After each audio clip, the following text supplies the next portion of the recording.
I har nu set en film om triglycerider, som er et andet navn for fedtstoffer. Og nu har jeg fundet baggrundsviden for det, vi skal arbejde med her på mandag. Vi skal på mandag nemlig lave et forsøg, hvor vi skal arbejde med fedtstoffer. Vi skal lave et forsøg, der hedder vandindholdet i margarine, som helt enkelt går ud på at undersøge, hvor meget vand der er i forskellige typer margarine. Og så skal vi bagefter sammenligne det med, hvad producenterne for forskellige typer margarine siger, at der er i vand i deres margarine. Og til det formål, så har vi indkøbt en masse forskellige slags margariner, I skal undersøge vandindholdet i. Det kunne fx være smørbar, eller letta, eller noget steg- og bagemargarine.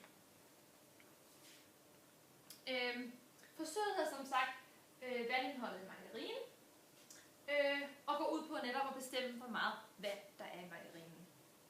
Producenterne, der laver de her forskellige typer margarine, reklamerer for, at der findes nogen, der er lette. Og når de er mere lette, så betyder det, at der er mere vand i margarinen. For en margarine består nemlig bare af fedtstoffer og vand. Så nu skal vi undersøge, om det faktisk passer, at dem producenterne siger er lette, der også er mere vand i deres margarine. Ja. Vi har set filmen om triglycerider, hvor vi lærte, at man ikke kan blande vand og olie. Vi har et eksempel, hvor man har noget olie på fingrene, og man vil gerne vaske af. Man kan ikke nøjes med vand, man skal bruge sæbe, fordi at vand og fedtstof ikke kan blandes. Det er faktisk noget af det, man også gør, når man producerer margarine ude på fabrikkerne. Man har noget fedtstof og noget vand, man gerne vil have til at blandes, men det kan det umiddelbart ikke. Så derfor vil de bruge for en emulgator. Og når man skal vaske fingrene, så er sæbe en emulgator, som gør, at vandet og fedtstoffet fra fingrene kan bindes, og vi kan få det af fingrene. Det samme sker, når man skal lave margarine. Man har noget vand og noget fedtstof, som man gerne vil have blandet. Så derfor tilsætter man den her emulgator.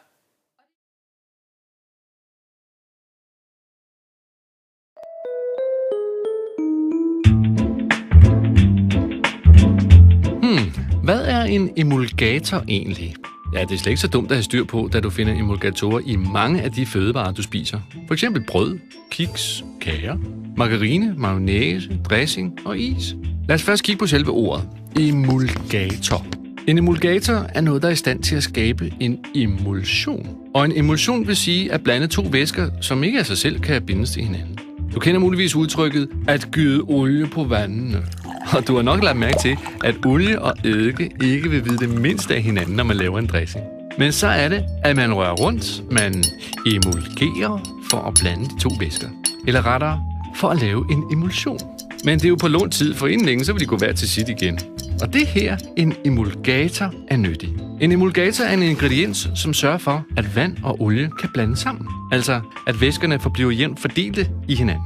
Mere teknisk består emulgatorer af molekyler med en vandelskende side og en fedtelskende side.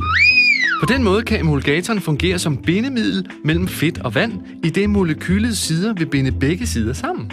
Men hvor ser vi egentlig emulgatoren i brug? Jo, det er jo for eksempel i margarine, som er en blanding af fedt og vand. Og uden en emulgator vil vandet lægge sig uden på fedtstoffet, og det er jo ikke ligefrem det, vi ønsker os af en margarine. Det samme gør sig gældende for is. Her kan vi takke emulgatorer for, at der laves fedtreduceret is, som smager godt og er lækker og cremet at spise. Uden emulgatorer vil de små luftbobler desuden forsvinde, og isen vil skrumpe ind og nok ikke være særlig lækker. Og i brød forbedrer emulgatorerne faktisk brødets friskhed. Rart og smart. Men kan emulgatorer ikke være skadelige, spørger du nu? Og svaret er nej. Emulgatorer kommer fra naturens egne planter og består primært af vegetabilsk olie fra raps, palme, solsikke eller sojabønner. Desuden er en emulgator en ingrediens, der er testet og godkendt.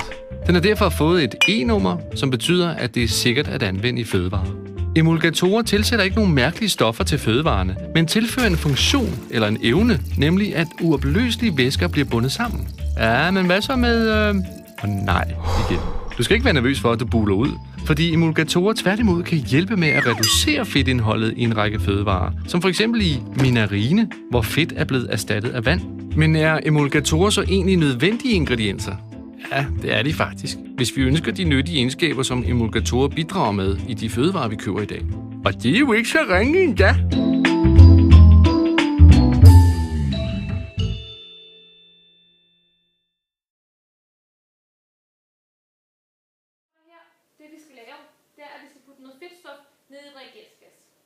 det er et måleglas, men vi skal bruge reagensglas. Når vi putter fedtstoffet ned og begynder at varme på det, vil det smelte, og jo mere vi varmer på det, jo mere vil det komme til at se sådan her ud. Det der sker, det er, at emulgatorens effekt, du stopper med at virke, jo varmere vi gør det.